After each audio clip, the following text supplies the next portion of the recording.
Hello friend, welcome to computer learning channel on YouTube. आज आप Microsoft Excel में देख रहे हैं कि फाइनेंशियल फंक्शन का यूज़ किस तरह से किया जाता है। आइए स्टार्ट करते हैं। सबसे पहले हम जिस फाइनेंशियल फंक्शन की बात करेंगे वो है पीएमटी। पीएमटी जो फाइनेंशियल फंक्शन है, इसका यूज़ जब आप किसी भी बैंक से या किसी अदर ऑर्गेनाइजेशन से कोई लोन लेते हैं तो उसकी जो पर मंथ इंस्टॉलमेंट होती है उसको कैलकुलेट करने के लिए पीएमटी फार्मूले का यूज़ किया जाता है। इसका यूज़ किस तरह से होता है देखते हैं। हमने एक वैल्यू दे रखी कि लोन हमने 1 लाख का लिया है 5 साल के लिए, इंटरेस्ट रेट जो है 12% है। अब इसकी हमें हर मंथ की ईएमआई निकालनी है, तो वो किस तरह से होता है देखते हैं। सबसे पहले हम इक्वल लगाएंगे, उसके बाद हम पीएमटी टाइप करेंगे, उसके बाद हम ब्रैकेट लगाएंगे, उसके बाद जो हमारी रेट है 12%, इसके सेल नंबर का हम यूज़ करेंगे। ये सेल नंबर हमारी है C10। उसके बाद में क्योंकि ये ईयरली इंटरेस्ट रेट है तो हमें इसे मंथली में करने के लिए डिवाइड बाय 12 करेंगे। उसके बाद कोमा लगाएंगे। उसके बाद ये फार्मूला हमसे NPER पूछता है। NPR का मतलब होता है पीरियड, कितने टाइम के लिए आपने जो लोन लिया है। तो जो लोन हमने लिया है 5 साल की लिया है, क्योंकि 5 साल है हमें हर मंथ की इंस्टॉलमेंट कैलकुलेट करनी है, इसलिए हम 5 × 12 करेंगे, क्योंकि 5 साल में 60 मंथ होते हैं। ठीक है, तो NPR की जो हमारी सेल नंबर है वो है C8। उसके बाद हम इसमें इंटू कर देंगे 12, क्योंकि 5 × 12 ऑटोमेटिक 60 हो जाएंगे। उसके बाद हम कोमा लगाएंगे, प्रेजेंट वैल्यू मतलब जो आपने लोन लिया है वो कितने का है, तो वो हमारी जो सेल नंबर है C6, मतलब हमने 1 लाख रुपए का लोन लिया है। उसके बाद हम फिर कोमा लगाएंगे, फिर हमसे पूछ रहा है फ्यूचर वैल्यू, तो फ्यूचर वैल्यू हमने कुछ भी नहीं ली है, इसलिए हम यहाँ चाहें तो 0 भी लिख सकते हैं। उसके बाद टाइप में 0 और 1 का यूज़ किया जाता है। 0 आप तब यूज़ करेंगे जब आप इंस्टॉलमेंट किसी भी मंथ के स्टार्टिंग में पे करते हैं, और 1 आप तब करेंगे जब आप इंस्टॉलमेंट किसी भी मंथ के लास्ट में जमा करते हैं। नॉर्मल इंस्टॉलमेंट मंथ के स्टार्टिंग में ही जमा हो जाती है, इसलिए 0 टाइप लगाते हैं और इंटर प्रेस करते हैं। जो हमारा आंसर आया 2224.44 आया है। ये आपकी मंथली पीएमटी मतलब हर मंथ की आपकी ईएमआई निकल चुकी है। 1 लाख का जो आपने लोन लिया है 5 साल तक आपको जमा करना है, बाकी आपकी हर महीने की इंस्टॉलमेंट 2224.44 रहेगी। ये आप आंसर देख रहे हैं डॉलर में आ रहा है, तो हम इसे डॉलर से हटा भी सकते हैं, और जो रेड में आ रहा है इसे भी ब्लैक कर सकते हैं। इसका तरीका होगा, सबसे पहले जहाँ पर हमारा आंसर आ रहा है वहाँ पर हम सबसे पहले F2 प्रेस करेंगे। F2 प्रेस करने के बाद हम जो हमने फार्मूला लगाया PMT, उससे पहले एक माइनस का साइन लगा देंगे, जिससे वो जो हमारा रेड में दिख रहा है वह हमारा ब्लैक में दिखाई देगा। ठीक है, उसके बाद अगर आप डॉलर के साइन का यूज़ हटाना चाहते हैं तो बहुत सिंपल सा तरीका है। जहाँ पे आपका आंसर आ रहा है वहाँ पर सेल को रखेंगे और Ctrl+1 दबाएंगे। Ctrl+1 जो है फॉर्मेट सेल की शॉर्टकट की है। उसके बाद में आप इसमें जो देख रहे हैं सिंबल, कैटेगरी में करेंसी में सिंबल आपको डॉलर का दिख रहा है, इसमें हम नॉन कर देंगे और उसके बाद हम ओके कर देंगे। तो इस तरह से आप डॉलर के साइन को भी हटा सकते हैं, या आपकी हर मंथ की ईएमआई कैलकुलेट हो चुकी है।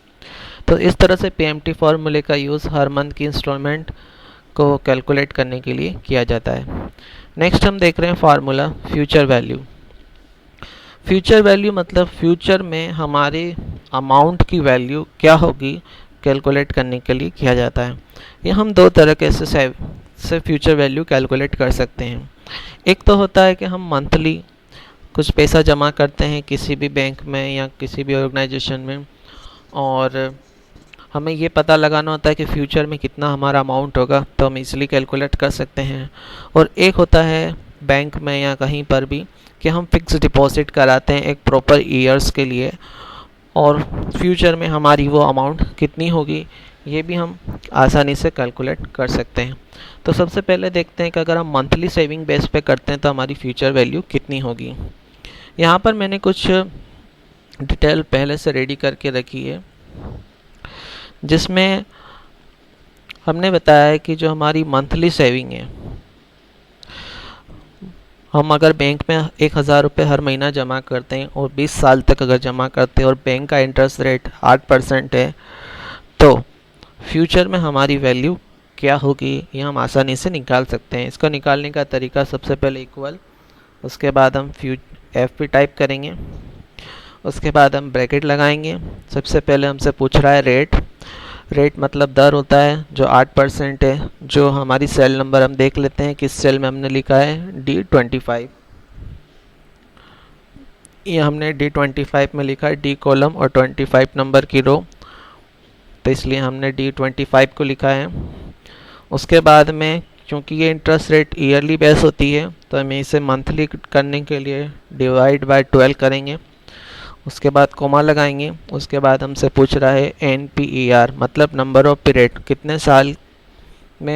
कितने साल तक आप पैसा जमा करेंगे ये आपसे पूछ रहा है। तो हम 20 साल तक पैसा जमा करेंगे।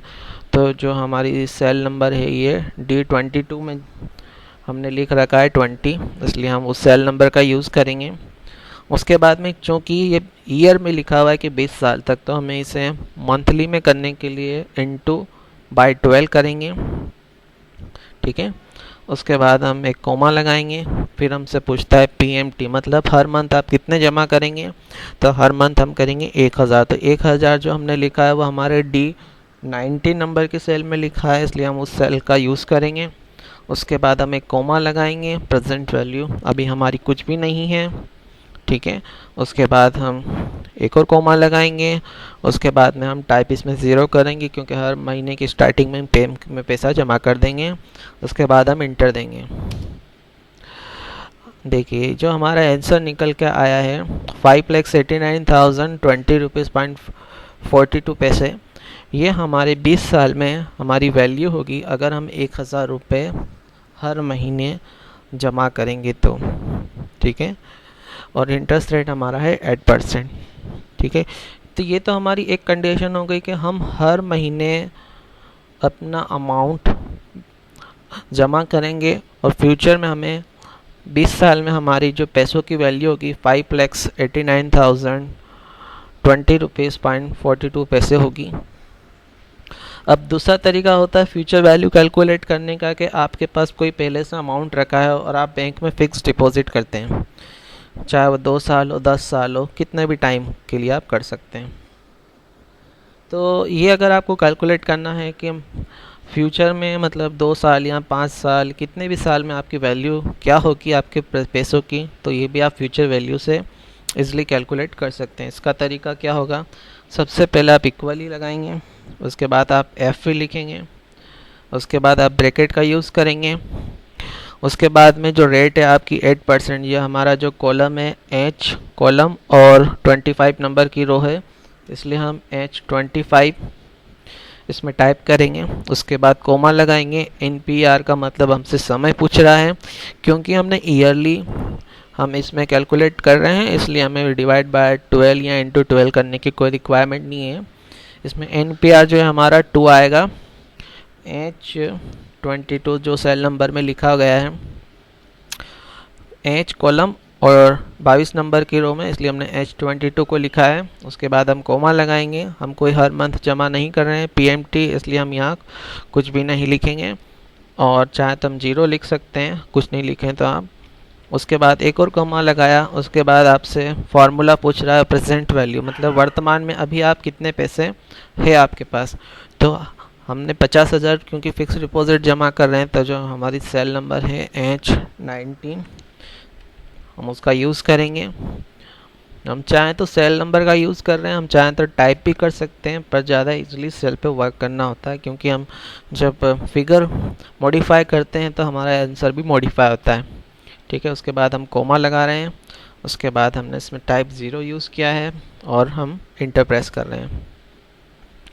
तो ये हमारी वैल्यू कैलकुलेट होकर आ चुकी कि 58,320 रुपये हमारे 2 साल में वैल्यू होगी अगर हम 50,000 रुपये किसी भी बैंक में जमा करते हैं 8% के ब्याज पर, ठीक है।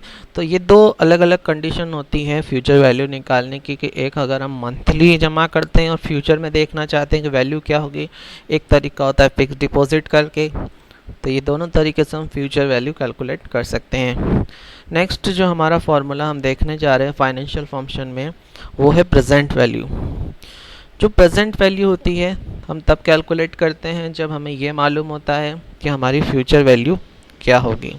ठीक है, तो अभी हाल ही में हमने एक एग्ज़ाम्पल देखा था कि हमने 50,000 रुपये जमा किए, 2 साल के लिए 8% का ब्याज था, तो हमारी 2 साल में जो वैल्यू हो गई है 58,320 रुपये हुई। ठीक है, अब अगर हमें ये मालूम है कि फ्यूचर वैल्यू क्या है, इंटरेस्ट रेट भी पता है, हमें ईयर भी पता है, पर हमें प्रेजेंट वैल्यू का ही नॉलेज नहीं हो।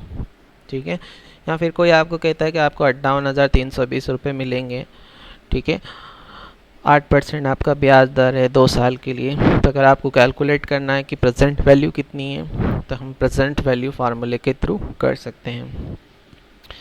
इसका यूज़ करने का तरीका होता है, सबसे पहले इक्वल प्रेस करेंगे और हम पीवी टाइप करेंगे, उसके बाद हम ब्रैकेट लगाएंगे, उसके बाद जो रेट है आपकी 8% जिस सेल में लिखी गई है आप उस सेल का यूज़ कर सकते हैं। C38 मैंने यूज़ किया C38 में, इसलिए C38।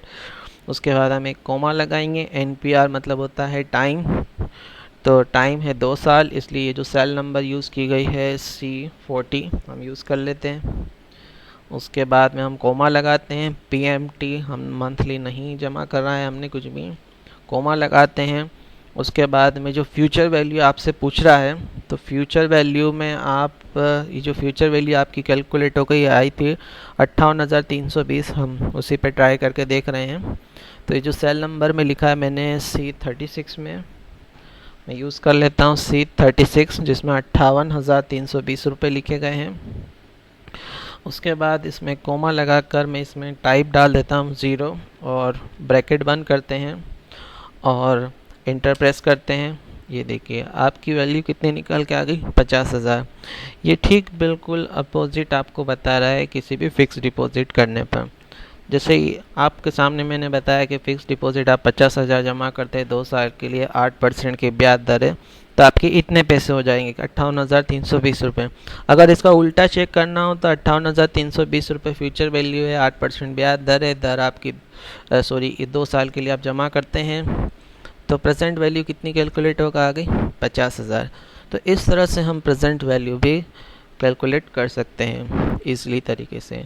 डियर फ्रेंड, ये मोस्ट इम्पोर्टेंट जो फार्मूले यूज़ होते हैं फाइनेंशियल फंक्शन, ये तीनों फंक्शन मेन होते हैं। आप इन्हें ज़रूर ट्राई करके देखिए।